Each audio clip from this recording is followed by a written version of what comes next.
আল্লাহর নবী ইউসুফ আলাইহি ওয়াসাল্লামকে নীল নদে দাফন করা হয়েছিল।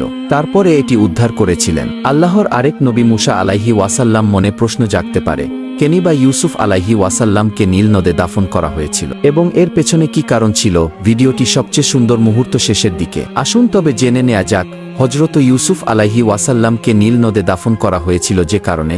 হযরত ইউসুফ আলাইহি ওয়াসাল্লামকে যখন আল্লাহ তাআলা মিশরের প্রিয় বানালেন, তখন মিশরের সবাই তাকে ভালোবাসতেন তার রূপ ও গুণের জন্য। এমনকি মিশরের বাদশাহ তাকে জিজ্ঞাসা না করে কোনো কাজ করতেন না। একবার সে এলাকায় দুর্ভিক্ষ হয়, যার কারণে কোথাও খাদ্যশস্য ছিল না, কিন্তু আল্লাহ তাআলা ইউসুফ আলাইহি ওয়াসাল্লাম এর জন্য মিশরকে এই ভয়াবহ ঘটনা থেকে বাঁচিয়ে রাখেন। মানুষ দূর দূরান্ত থেকে এসে খাদ্যশস্য কিনে নিয়ে যেত। একদিন ইউসুফ আলাইহি ওয়াসাল্লাম এর ভাই, যিনি ইউসুফ আলাইহি ওয়াসাল্লামকে কুয়োতে ফেলে দিয়েছিলেন, তিনিও মিশর চলে আসে। ইউসুফ আলাইহি ওয়াসাল্লাম যখন এই বিষয়ে জানতে পারলেন যে তার ভাই এখানে এসেছে, তখন তিনি পরিবারকে মিশরে নিয়ে আসার চিন্তা করেন। তিনি তার ভাইদের বললেন, এই পাঞ্জাবি আমার বাবার চোখের ওপর রাখবে, তাহলে তিনি দৃষ্টিশক্তি ফিরে পাবেন। তারপর বাবা ও মাকে মিশরে নিয়ে এসো। ইউসুফ আলাইহি ওয়াসাল্লাম এর পিতা হযরত ইয়াকুব আলাইহি ওয়াসাল্লাম যখন এই কথা জানতে পারেন, তখন তিনি পুত্রের ভালোবাসায় মিশরে চলে আসেন। অন্যদিকে ইউসুফ আলাইহি ওয়াসাল্লাম মিশরের সবচেয়ে প্রিয় মানুষ ছিল, তাই রাজা প্রজা সবাই তাদের স্বাগতম জানানোর জন্য সৈন্য সামন্ত নিয়ে দাঁড়িয়েছিল।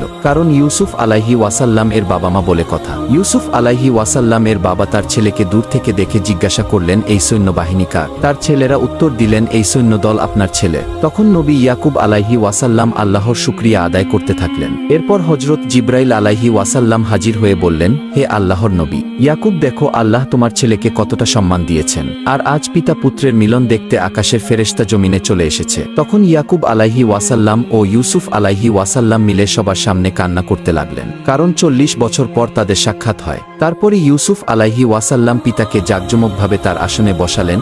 তার ঈমান ও মর্যাদা দেখে মিশরের বাদশাহ নিজের মাথার মুকুট নবী ইউসুফের আলাইহি ওয়াসাল্লাম এর পায়ের কাছে রেখে আল্লাহর দ্বীনকে কবুল করলেন এবং ইউসুফ আলাইহি ওয়াসাল্লাম ও তার পিতাকে আল্লাহর নবী বলে স্বীকার করলেন। আর বনি ইসরাইলরা মিশরের অধিবাসীদের সঙ্গে থাকতে শুরু করলেন।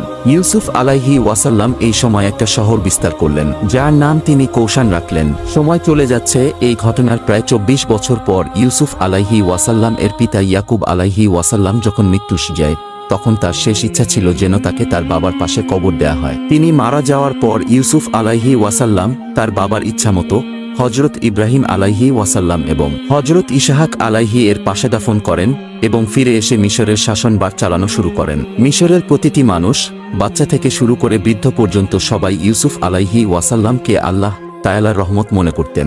যখন ইউসুফ আলাইহি ওয়াসাল্লাম মারা যান, তখন সবাই চাইছিলেন তার কবর মোবারক যেন তাদের মহল্লায় বানানো হয়, যাতে তাদের উপর আল্লাহর তরফ থেকে রহমত এবং বরকত বর্ষিত হয়। শেষ পর্যন্ত সিদ্ধান্ত হলো যে ইউসুফ আলাইহি ওয়াসাল্লাম এর দেহকে কফিনে ভরে নীল নদে দাফন করা হবে, যাতে নীল নদের পানি তার দেহ মোবারক ছুঁয়ে সে পানি সমস্ত ঘরে ঘরে পৌঁছায়, যেন সবার উপরে তার জন্য আল্লাহ তাআলার পক্ষ থেকে রহমত বর্ষিত হয়। তারপর ইউসুফ আলাইহি ওয়াসাল্লাম এর দেহ মোবারক সেই অনুযায়ী নীল নদে দাফন করা হলো। হযরত ইউসুফ আলাইহি ওয়াসাল্লাম এর মৃত্যুর আগে বলেছিলেন যে, আমি হযরত জিবরাইল আলাইহি ওয়াসাল্লামের কাছ থেকে শুনেছি যে এমন এক সময় আসবে যখন আমার পরিবার এখান থেকে হিজরত করে অন্য জায়গায় চলে যাবে। তখন তোমরা আমার শেষ ইচ্ছা অনুযায়ী আমার কবরকে সঙ্গে নিয়ে যাবে এবং আমার বাবা, দাদা এবং বড় দাদার পাশে দাফন করে দিও।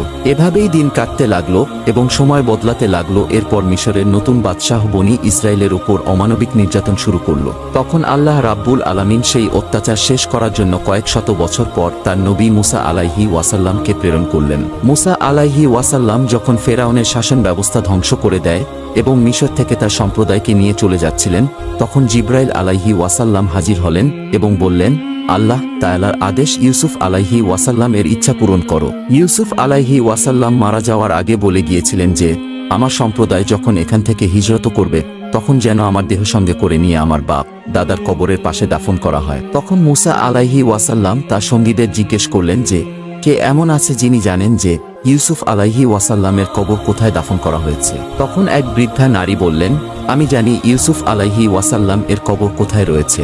তারপর সেই বৃদ্ধা মুসা আলাইহি ওয়াসাল্লামকে নীল নদের তীরে নিয়ে গেলেন এবং তখনই ইউসুফ আলাইহি ওয়াসাল্লামের কফিনে ভরা দেহ নীল নদ থেকে বের করে তাদের সঙ্গে ফিলিস্তিনে নিয়ে পৌঁছে গেলেন। প্রায় 400 বছর পর হযরত ইউসুফ আলাইহি ওয়াসাল্লামের ইচ্ছা পূরণ হয়, তাকে তার বাবা, দাদা ও বড়দাদার পাশেই দাফন করা হয়। প্রায় 400 বছর পর হযরত ইউসুফ আলাইহি ওয়াসাল্লামের ইচ্ছা পূরণ হয়, তাকে তার বাবা, দাদা ও বড়দাদার পাশেই দাফন করা হয়। যারা এতক্ষণ ধরে ভিডিওটি ধৈর্য ধারণ করে দেখেছেন তাদেরকে আন্তরিক মোবারকবাদ। সবাই ভালো থাকবেন, আপনাদের সাথে আবার দেখা হবে নতুন একটি অসাধারণ একটি ভিডিও নিয়ে ইনশাল্লাহ।